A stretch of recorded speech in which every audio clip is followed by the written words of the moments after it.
ঢাকার সাথে ভোলার নিরবিচ্ছিন্ন যোগাযোগের জন্য আমরা ভোলা বরিশাল সেতু আমরা তৈরি করব, যেটা 2 তারিখে জনাব তারেক রহমান সাহেব আমার কাছে চেয়েছিল যে আমার এলাকাতে কি দরকার। আমি লিখে জানিয়েছিলাম আমার এই জিনিস দরকার। সেদিন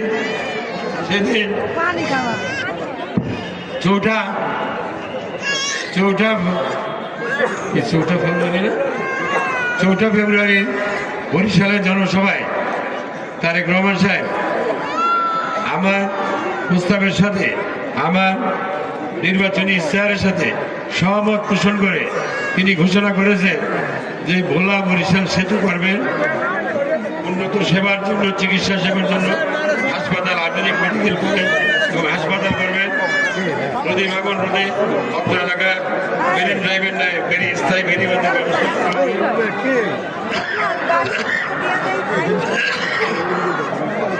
আমার নির্বাচনী এলাকায় আবাসিক গ্যাস সংযোগের ব্যবস্থা করা হবে। আবাসিক গ্যাস বুঝলেন, কিন্তু গৃহস্থালী মা খালারা আপনারা রান্না করবেন তো গ্যাস দিয়া, ভোলার গ্যাস ভোলায় থাকবে।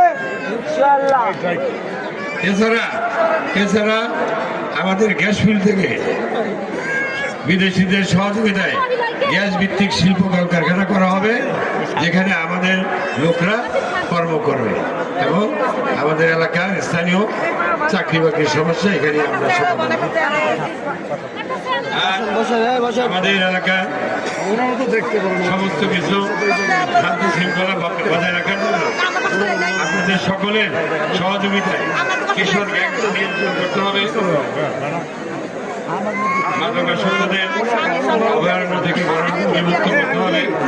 আপনি একটু বুঝতে পারেন, তাদেরকে সুস্থ সমাজে ফিরিয়ে আনতে হবে। চিহ্নিত ভূমিদস্যী ডিগ্রি সিন্ডিকেটের বিরুদ্ধে কঠোর ব্যবস্থা নেওয়া হবে। সরকারি চিকিৎসা ব্যবস্থা 24 ঘন্টা সর্বসাধারণের জন্য ব্যবস্থা করা হবে। প্রতি মহল্লায় এলাকায় জোন ভিত্তিক ফ্রি ইন্টারনেট সেবা চালু করা হবে।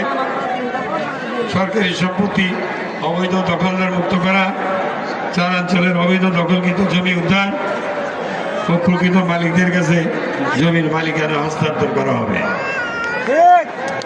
বুঝছেন আপনারা কি বলছি?